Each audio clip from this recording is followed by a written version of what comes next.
Welcome to the Modern Day Heroes podcast. I am elated, baby, to our guest today. I'm fired up, man. We have my dear brother, one of a kind, Breygan Holbrook, with us today. What's up, dude? Super excited to be here. Good, man. This is my hero. This is 5 years in the making. Only 5 years? Yeah, bro. Let me give the crowd a little context, and then we'll dive into your background a little bit. But perfect. There isn't a guest that's more fitting for this podcast, because when I think of hero, I think of Breygan Holbrook.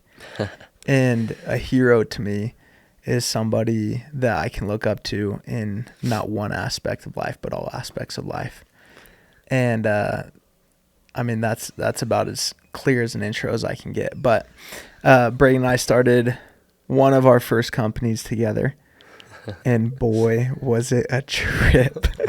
So we spent tons of time getting to know each other in that time period, and we'll dive in there a little bit. Yeah. Been amazing friends since then. One of the most incredible families, amazing wife, just had a kid. Pumped to talk about all of it, dude. Yeah. So give us the origin of you, man.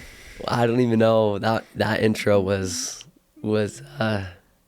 more than I deserve. So thank you. I appreciate it. You're welcome. I appreciate it. Yeah, man, just excited to be here. Life's been amazing. I, like you just said, had a daughter 3 weeks ago. Also, sorry, my throat. I'm unfortunately a little sick. So, you know, this is his raspy voice he puts on for podcasts. You know, just to sound like I'm cooler than I am. But if I need to blow my nose, just cut it out or whatever. Yeah. No, but life's really amazing. Got a daughter, 3 weeks old. My wife's been a trooper. Just feel super blessed by the people that I'm surrounded by right now, and feel blessed with the opportunities that I have as well. So a lot of fun things happening. So. Good. I love it. Yeah. Let's start at the beginning. Your family's one of a kind. Yeah. Your dad is like, I just always ask about him because I'm you do. So interested in him and what he's doing. Because he's excellent across the board. And so take us back to your background. Let us know what it's like to grow up in the Holbrook family, what you learned, maybe some takeaways from your mom, from your dad, what that looked like prior to your mission. Yeah, for sure. My parents are amazing. I give them so much credit to like who I've become today. The household that I grew up in was, there was a lot of love in the household. I knew my parents loved me. At the same time, there was also a expectation and a respect factor growing up, right? And I think it's honestly because I just respected my parents so much by the way that they lived. When I think of the word success, I think of my parents. And when I say success, I mean like success in all aspects of life. Whether that's business, which may be more of a focus on this podcast, but business, to spirituality, discipleship, to relationships and community. A lot of those aspects of life, like that's who they are, and that's who they were. All my friends wanted to come over because they just loved how my parents treated them. Like it's just like how it was, right? So seeing them growing up, I wanted to just be, especially my dad, I think seeing him in his business, different opportunities there that he had, and then seeing him has different callings in the church maybe, or different ways that way. So there was definitely a expectation to make sure we got things done. When they asked us to do things, that we would get them done. But there was a lot of love there. It's like almost I just never wanted to let them down, you know? Interesting. So. That's amazing. Is there a outstanding principle or teaching that was a reoccurring theme? For example, my dad was always like, greatness has a price. That was like a quote he always shared. Yeah. And so in order to be great, there's a price to pay. Cool. Was there anything like that in the Holbrook family? Yeah, I think there was definitely a few. One that comes to mind is just the value of hard work, which sounds very similar to yours, when greatness has a price. But yeah, I think it was like work hard and then go and play hard and go and have some fun. So definitely value of hard work was one. And then also another one I think comes to my mind that comes from my grandpa, that also comes from my father and my mom, is just like attitude is a little thing that makes a big difference. More of like just speak it into existence. Like, you got it, go do it, period. Yeah, you guys are really good at that. When I was at your house, might have been a year ago, dude. Yeah. I don't know if you remember this, but your dad asked me and my wife to share our testimonies in front of the whole group. He loves that question. Anyone comes over to our house, you better be ready to share your testimony. Anyone listening, get prepared. And we love that, dude. But it's such a rarity. You go into so many houses. Yeah. It's such a rarity to go into a house and just like feel a completely different energy, different vibe, whatever it might be, a different spirit. Nice of you. And obviously there's a lot of love. There's a lot of high expectations, which was great. If you could define how to create that, if I was saying, hey, how do I have this in my own home? Seeing and observing what you have and experiencing what you have, what would you say is the formula for that? Ooh, that's a great question. A few things come to my mind. I'm a new parent, so I'm excited to take some of the things that I've learned from them into my household. I think a few things. Number one, my parents really believed in us, and through that belief, there was that love kind of that I talked about. Like we would spend, like my parents really wanted to spend time with us. And so through time, through words of affirmation, through physical touches and hugs, those things, we felt that love. There's a lot of times where my dad and I would do just like a one-on-one trip, and he would take the time and effort to, like, when we're in the car, like, I'm not on my phone. I'm talking with my dad. He's asking me questions, and we're really like connecting in that way, or giving me a hug every night or whatever. So there's a handful of things there. So I would say that, as well as, like, I think sometimes in the world that we live in, parents want to be best friends with their kids, and I think that's great. You need to be best friends in a sense with your kids, but kids love also to have a parent. Yeah, for sure. And I think that's a big thing, is like, the reason I respected my parents is because they were parents, not because they were my best friends and would just say yes or no to anything. But like, I looked up to them as a leader, right? And so I think those are the things, two main things of love. But like, they were my parents, and they were a leader, and I looked up to them in that way, and they weren't just buddy, but they, anyways. And then, of course, the spiritual aspect, I would say. Tell me about that. Dive in there. Will. Absolutely. Christ is just the center of your home. And you have the standards of living the way that God would have you live. And when you do that in your home, and when you feel that in your home, what helps is my parents were always really, like, it was so important to feel the Spirit in the home. So we would try to do that every day, so that I knew what the Spirit felt like. So if I was out, not in the home, and maybe something was going on that wasn't supposed to, where maybe that same Spirit wasn't there, I could recognize it, get back in the home. It was a great way. Or then that same Spirit, as I'm doing things, whether that is reading your scriptures, prayer, talking about the Savior, whatever that may be, that I also recognize that same Spirit that I felt. So bringing the Savior Spirit, the Spirit that we have, that was in our home, was helpful, because then I could recognize that, if that makes sense. Yeah. I'm so impressed by that.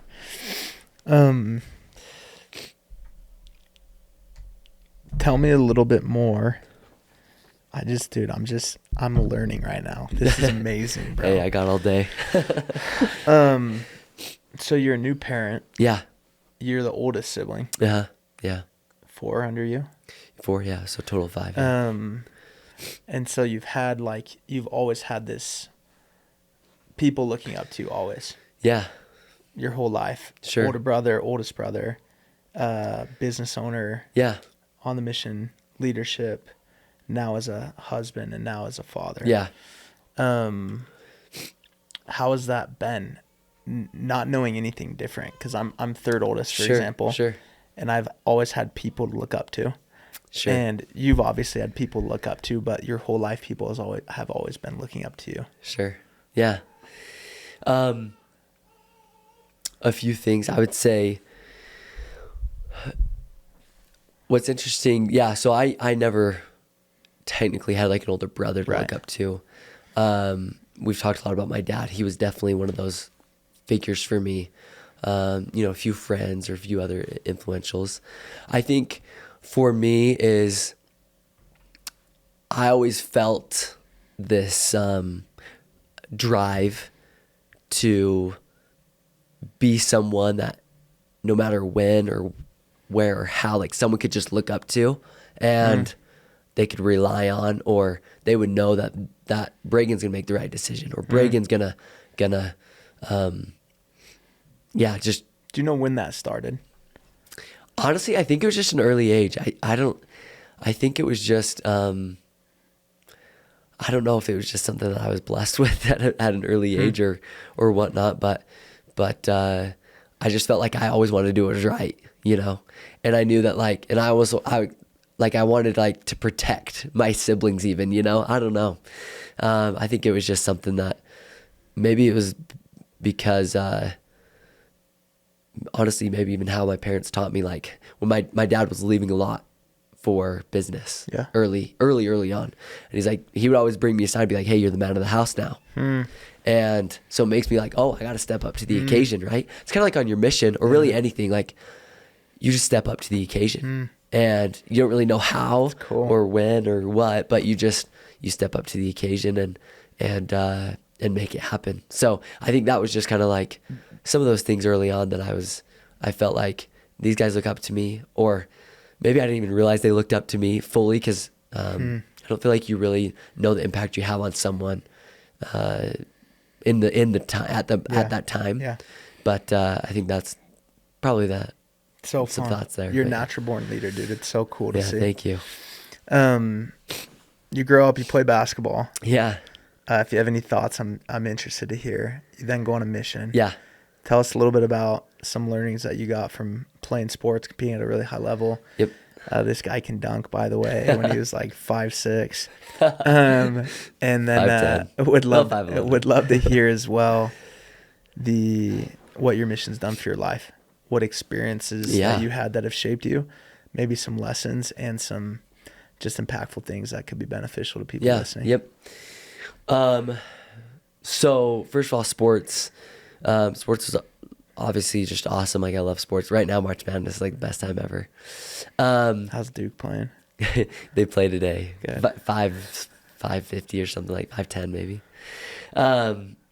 It'll be a miracle if they win it this year, but yeah, don't get me started on that. I'll go off on but sports were great. I'm a big believer in getting your kids involved in sports. You don't have to be like fanatics with that, but like there's something with like getting your kids in like teamwork situations, opportunity to step up to the occasion, to be a leader, to communicate. There's just a lot of like valuable lessons you learn in sports. Going to the business side of things, it's so funny is where I'm at now in my business, as a CEO, one of the owners of Holbrook Pickleball. It's funny is business is a sport. It's really just a sport. It's an extension of that. It's another version of sport. For sure. So it's crazy how a lot of the things that I learned, even just through sports, high school, AAU, competitive leagues, traveling across the country in basketball, was it translates over to the sport of business. So that's kind of a side thing there. Going to my mission, also very similar to business in one sense, but going on my mission, and I wanted to make sure that every day that my head hit the pillow, I felt like I gave every little ounce that I possibly had to the Lord and his work. And so why? Well, I think more of the inner part was my love for the Savior and how I felt that he deserved every ounce that I had on the mission, and the people there in Michigan deserved every ounce that I had, and I was going to do everything I could to bring his word to them. So I think that was a big one. Kind of the principle of hard work, I think, from growing up, but it was a deeper meaning than that on the mission, a bigger purpose, you know? So, yeah. It's beautiful. Yeah, thanks. And then you've been home for 6 years, right? Coming up. Something like crazy, that. Dude? You're 6th old, of man. July, yeah. Come home, we start going to school. Yeah. Tell us a little bit about your transition of coming home, and then what got you to be saying, yeah, I'm gonna start my own business. I'm gonna go the route of entrepreneurship. Yeah. Tell us about that evolution. Cool. Got home for my mission, and I think I just kept that motivation. I liked, I don't know if I'd say I liked school, but like school was there. It was always a thing. So I went to college. I thought that it was important to go to college. I was never, ever a student of getting like A's. I was like making fun of people that got A's, which was bad. But went to school, went to UVU. What's funny is I remember when I applied for UVU, I was like, I didn't think I could get anywhere into any college. So I applied for Utah State and I applied for UVU, and UVU accepted me. I'm like, yo, UVU accepted me. Like, let's go. UVU accepts everyone. I didn't know that at the time. Thank goodness for UVU. I honestly didn't know that at the time they accepted everyone. I was like celebrating, like, let's go. I actually got into a school. Oh, it's bad. But, so I started going to classes. We've talked about this a handful of times. We could go on and on about school. There's definitely benefits to school. There's other things at school that can be a little more challenging for some. School is good. I very soon adopted the mindset of I'm going to get C's, but I'm going to really apply myself in other ways. What did that look like? Yeah. So what that meant for me was I'm going to get through school as fast as possible and be very efficient with my time, which honestly, I think that really helped me. It was like, all right, I'm going to get in, I'm going to get my school done. Boom. Okay. I have X amount of time the rest of the day or whatever. Now I'm going to apply myself to the things that I actually care about and I actually like, and that I really want to be involved with. So, I got home. I actually started working for a startup company called GentSense, which is now Drift. Still use them, dude. Yeah, they're honestly awesome. I love it. Shout out to Ryan Bayless and Christian Thrapp there. Really cool environment. Got in and just was a part of the startup culture. So cool. So that was just really cool. I had no idea what I was doing, but it was just fun. They just adopted me and brought me in. Started out with customer service, eventually got into marketing and a bunch of other things with them, social media. And anyways, that was really cool. Fun experience. And then I think I kind of just started adopting the mindset of entrepreneurship. Honestly, that actually came at a very early age. My dad was an entrepreneur. They had a really cool business going.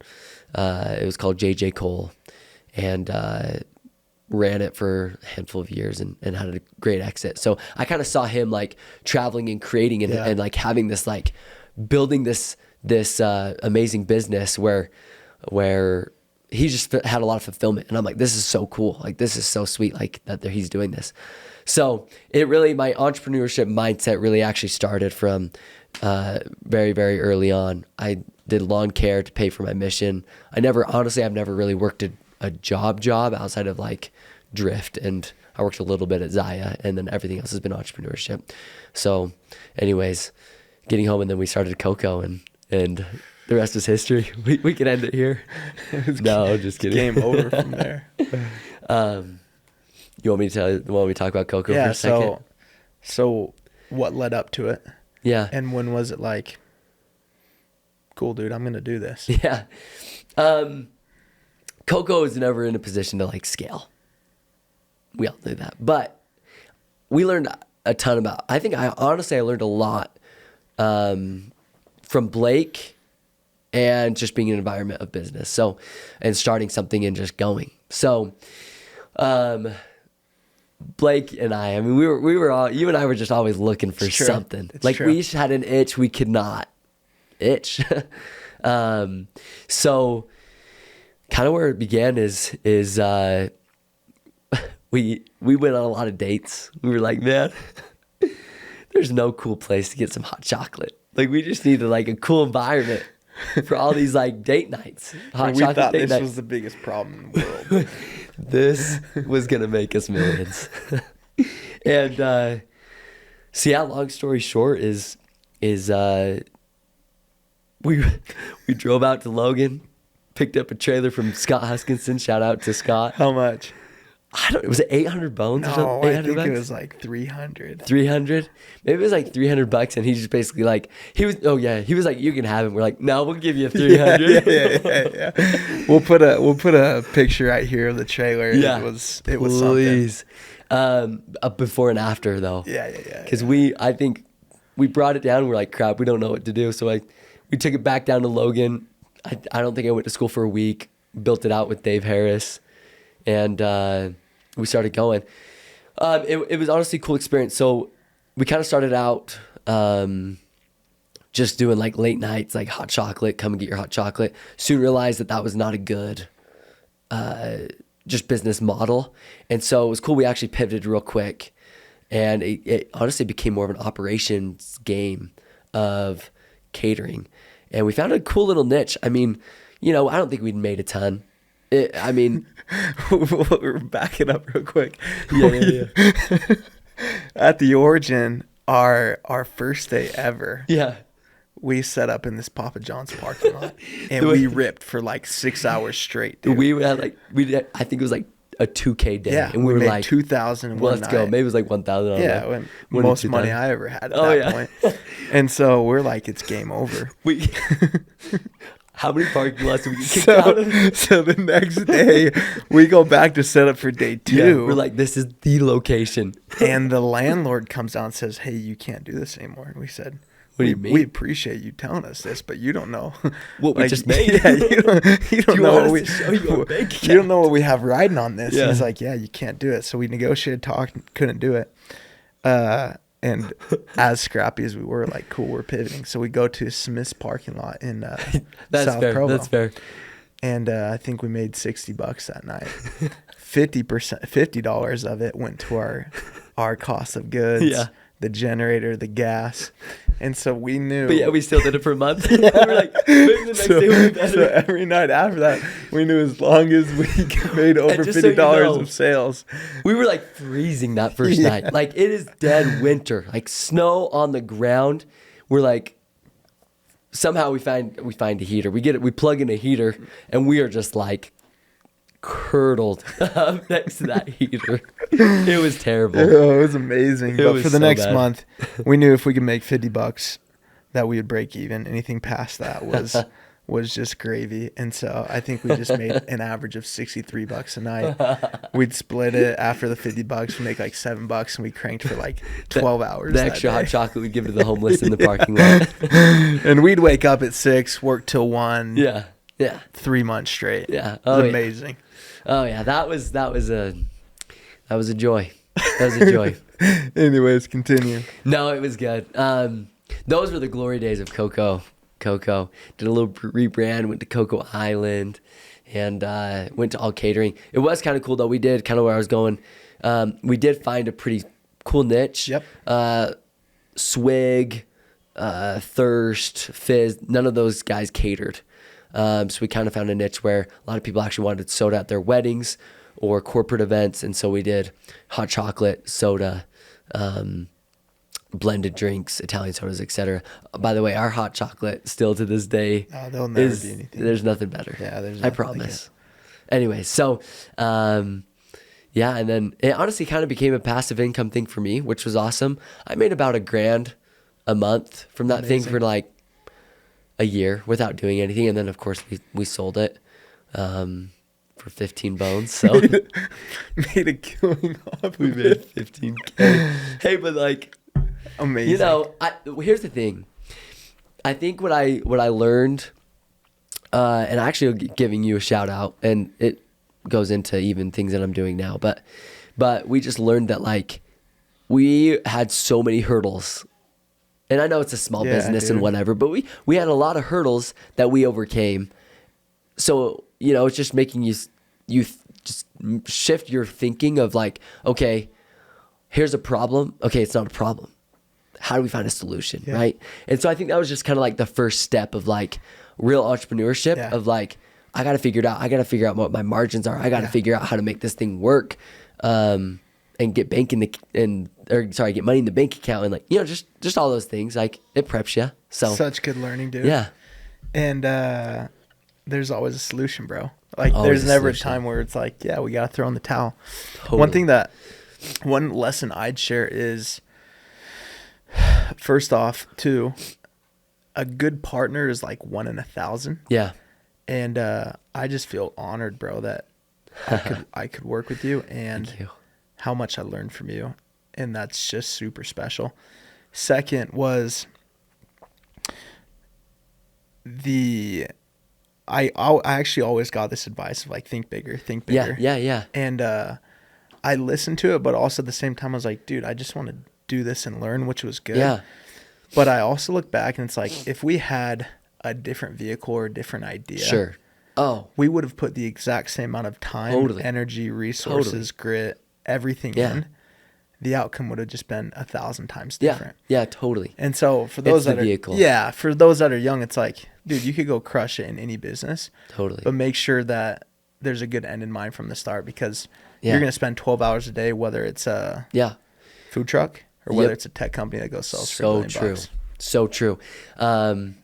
Corbin Church talks about that a lot. I don't even know. It's like the shark versus a shark bite versus like a, I don't know, small bite of some sort. But basically it's like, listen, you're going to spend, no matter what, you'll spend time. Yeah. Everything takes time and effort, and you know, you only have so much of that to give. So give it to something where you feel like this thing can scale, this thing can grow, this thing can like make an impact. At the same time, I will also say though, like whether it's like your first or second, like, hey, get started. Yeah. You'll learn. You can always pivot, shift, adjust, get started. So I love it, dude. I love it. So doing that for a while becomes passive. Yeah. Finishing up school. Yep.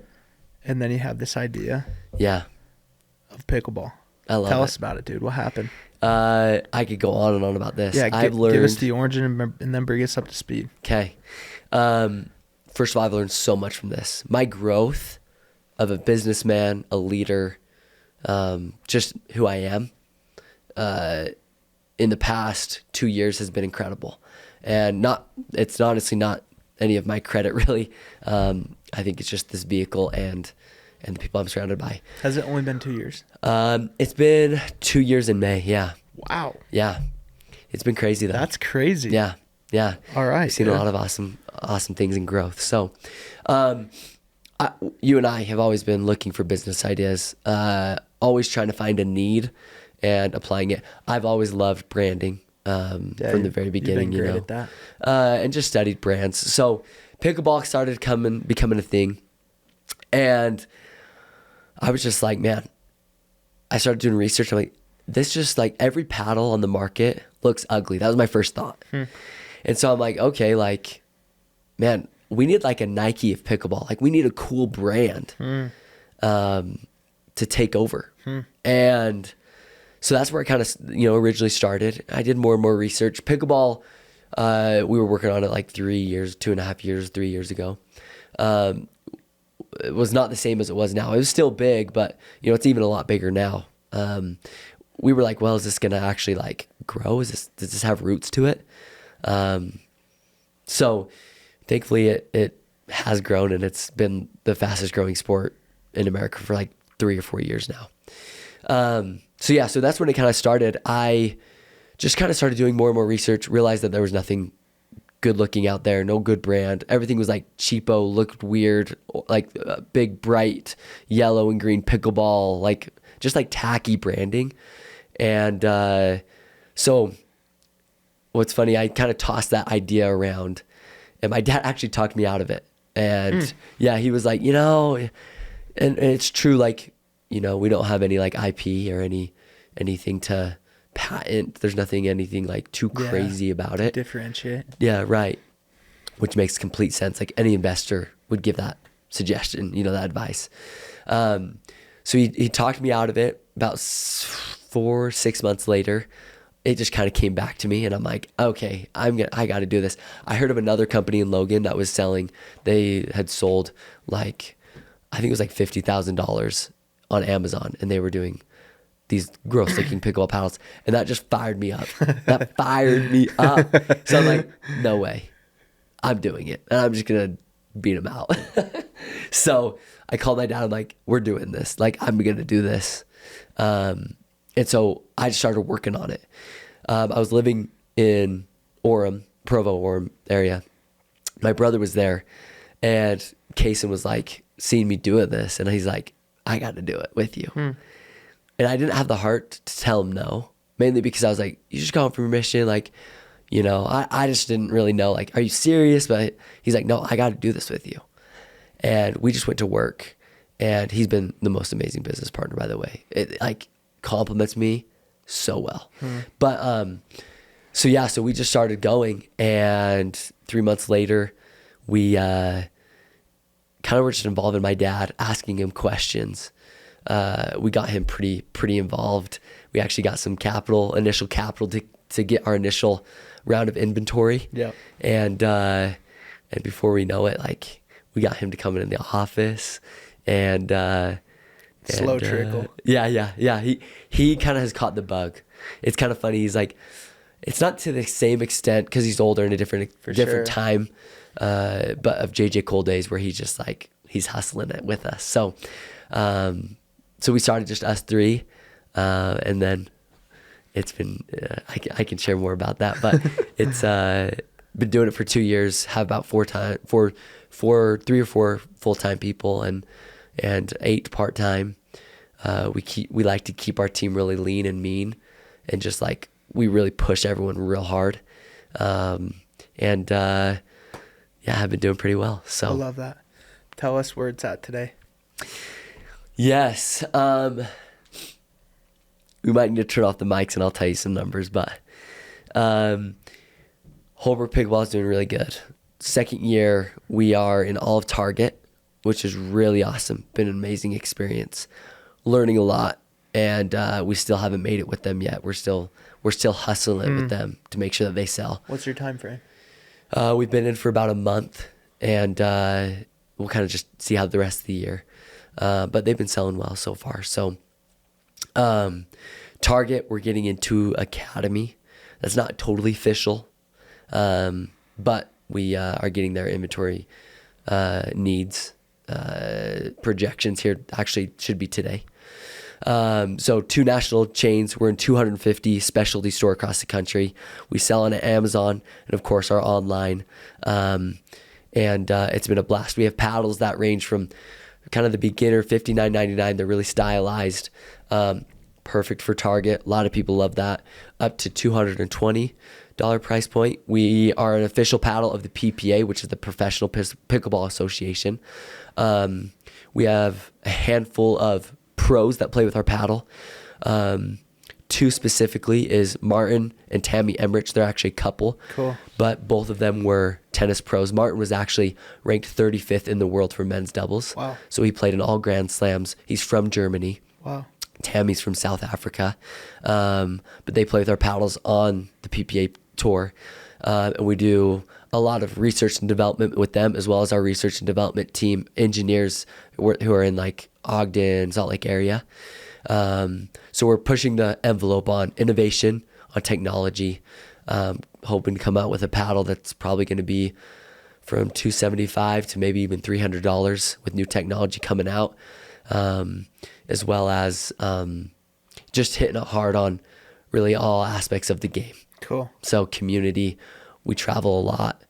We love to be in with the customer, love to be in our retail stores, the specialty stores, mom and pop stores. We learn a ton from them.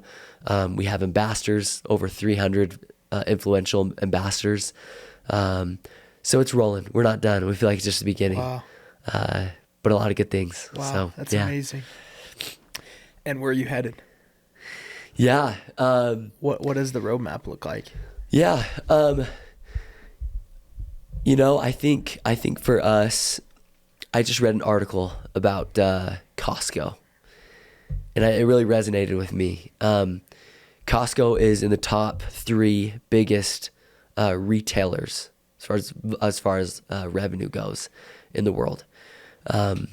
Walmart, then there was Amazon, and then Costco. Costco though has the least amount of stores out of all of them, out of all of those.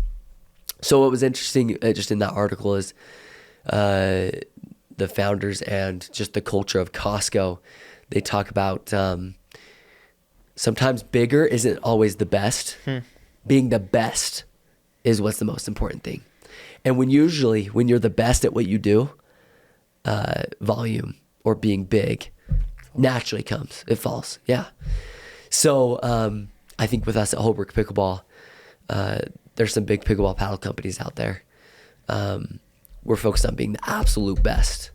We will perfect our craft in every aspect of business. We'll be relentless on doing everything exactly right and going above and beyond and creating value within our team and with everyone that we come in contact with our vendors, wholesale accounts, to the customer, whoever. So I think the vision for us is pickleball is absolutely growing. It's going to be in the Olympics. It's not slowing down. Yeah. We're riding this wave. We're not going to slow down. It's going to be a global company. I mean, that's not even a question. We're already in accounts in Australia, accounts in Canada, accounts Venezuela, Spain, etc. So it's not slowing down. Wow. It's amazing. I'm excited to watch the ride, man. Thank you. If you're listening and your wife needs a pickleball paddle, there's not I'm not even selling right now. There's not a better paddle to get. If you're listening Go to Target. and you're good at pickleball, there's not a better pickleball paddle to get. So, Holbrook pickleball paddles, go to Target. Yeah. Pull up for them. Yeah. I appreciate all that, dude. It's so fun to see everything you've learned and where you're at and where you're going. Thank you. I just can't wait to see where it is in 3 years and 5 years and what you're doing in 10, man. It's such a thrill for me to watch. Yeah. Thank you. You're welcome. It's been a blast. I'm excited for you. Here's my last question to close up. This podcast is Modern Day Heroes. For sure. Who have been 2 heroes in your life that have just monumentally just impacted you, and why? We talked a lot about my father. He immediately comes to mind. Why? Because his life emulates success. I look at life at like, it's funny. There's a lot of people that are very successful in business. It's really not too hard to be successful in business. And it's hard. It's probably the hardest thing I've done. But like a lot of people can go and make money. For sure. It's pretty easy. It's pretty simple. You'll grind. What I think like true wealth in life is investing in yourself in all aspects of life, in your family life, in your relationships with your wife, relationships with your kids, relationships with Heavenly Father, and your Savior, and the way that you can impact people on a daily basis.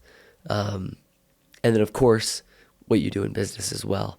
I don't think it's usually not just one or the other. Like usually you're not just like, at least the heroes in my life, meaning my dad, he wasn't just good at business. He was good at all those things that I just mentioned. And I think that's what makes a true hero. And that's who I want to be, right? That's what I wake up, and that's where I bring, like, that's the fulfillment that I have, is like, I'm waking up and I'm doing my scripture study because that's an investment I'm wanting and willing and loving to make because of what it does for me. Same thing with like spending time with my wife or my kids. Other aspects, even just my, just other aspects, community, other things like that. So I would say my father in that way is a big one. Number 2, Man, is it typical just to say my mother? Because my two parents, but probably my mom, mainly because I've never met anyone that's so selfless. And if I had to tag on, I'd probably say my wife as well. Those two go hand in hand on. My wife supports me so much. Like, she's all in. Yeah. And that's a really cool thing. When you find someone that's willing to be by your side and So like rare. believe in you. So like rare. People want to be believed in. You need to, like, people need to be believed in, and she believes in me. And like, I can wake up knowing that she believes in me, like that I can get the job done. Like, there's no better motivation. Yeah. So, I'd say my mom and my wife in Holland, they bring everything. That's amazing. They're amazing. So Holland's your daughter who just was born 3 weeks ago. What having a kid can shift some things in your mind and your perception. Yeah. How has that happened to you, and what has it shifted? Yeah. It's interesting. I think it just helps you realize what matters most. Business is great. Making money is great. It's a game. It's fun. Yeah. She helps me see what matters most. And, like, I just get so excited to go home and like hold her and just have her next to me. So I would say it's just a motivator. Like, I want to bring every possibility I can for her. And also, like, I want to be the best version of myself so that I can raise her and we can raise her in a home where she will be her best version of herself. And so I think it's just like, it's one additional thing, probably most important thing for me to be that much better. You know, I just want to be the best I can, you know? So Ain't that the truth, dude? I love that. I remember when my son was born, I was like, I have to live in a way where when people ask him about his dad, that he just is freaking proud. Yeah. Like when we ask you about your dad, the way that you talk about him, every dad deserves to feel that and experience that. Yeah. But there's a massive price to pay in order to do so. Yeah. So special. It is special. It's awesome, man. Thank you for your valuable insight. Thanks for what you're doing is awesome. But who you are is the coolest thing about you, man. Thank you. I appreciate who you are and who you're becoming, and thank you. Sharing your wisdom with us today. Before we end it, can I share one more thing? Please. It's honestly something I've just been learning lately. And I've just had this desire to share it. So I'm like, I got to share this on Blake's podcast. Please. Is that okay? The floor is yours, my friend. You can cut it out, but even if we're exceeding the time, but staying in. Have you listened much to Ed Milet? I've heard him speak a couple times. Listened to a couple podcasts. I'm not super diligent, but yeah, you're fine. A few others talk about this concept, but I just listened to something that has changed literally my life, and I've been applying it the last 2 weeks specifically, everything that I've done. And you're honestly, you're a good example of this. So what I love about Milet, by the way, is he totally brings like a spiritual side to things, like in his show. It's really cool. And it seems very genuine. There's a few others that I don't feel as much like, much of that. So, maybe just for anyone that's listening or watching, the successful people that I'm around, you, Blake, my father, Kaysen, those that are just I'm just around. Usually that they operate on a high frequency, and what I mean by that is they have like this step where they go 15% faster than anyone else, and it's like this momentum, and it really comes by the power of doing something right now. Like, has there ever been a time in your life when like you have this idea, or maybe it's, with your business or with, in your environment where you are with like sales, a training idea, whatever that comes to mind. Like when it comes to your mind initially, like you have like this like energy about that idea. Like you're like, holy, like, and you're spitting off additional ideas, and that idea is growing. There's just so much power in acting on that immediately, because it brings so much momentum into your life. Like the first thing I do, I love waking up every day and like, okay, what's the hardest thing I have to do, or the thing that I may not be looking forward to the most? Like I want to do anything I can to build momentum. And when I act now on those ideas, usually there's a momentum that starts to build, and you start to operate in a higher frequency.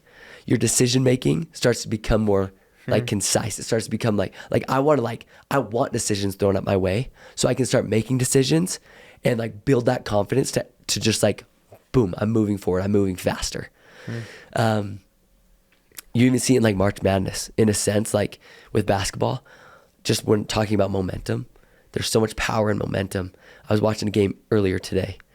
A team made a shot go into overtime. They had this momentum. In overtime, they ended up winning by 11.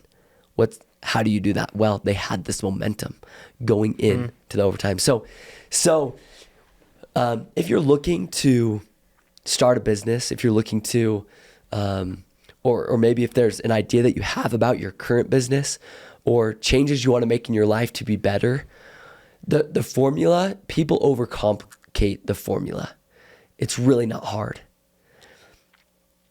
Really what it comes down to is being diligent in making decisions, deciding now to do that thing, go and do it, and you'll see like, oh wow, I just did that. What else can I do? You build more consistency in that, doing those things every single day. Now you're moving at a faster pace. You have more confidence in yourself, and you're going to help other people around you feel that way. You're going to accomplish great things. With that vision, you talk about vision a lot. With that vision, like nothing's going to hold you back. So there's power in right now, and there's power in consistency. I've just been learning that a lot lately. And so whatever that is in your life, like if it's the hardest thing or it's something that you want to change, just do it. Like go now. And you'll start to see like you actually become the person you want to become because of that. Your actions, actually, you become who you are. So yeah, who that is, I mean, so. Dude, I love that. Anyways, I just had that thought. Thank you so much. It's like, yeah, I'm going to go on a diet tomorrow. Yeah. You ain't getting on the diet, bro. No.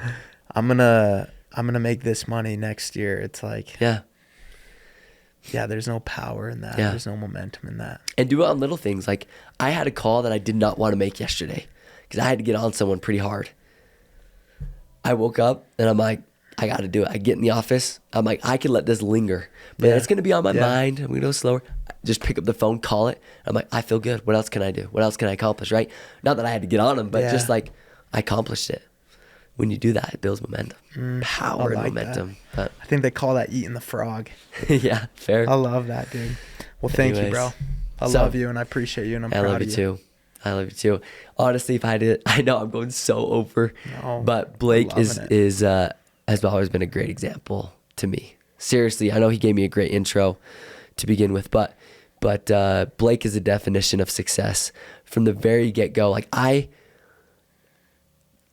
haven't met very many people that are just aligned with my view on life, and I feel like Blake Erickson is one of those.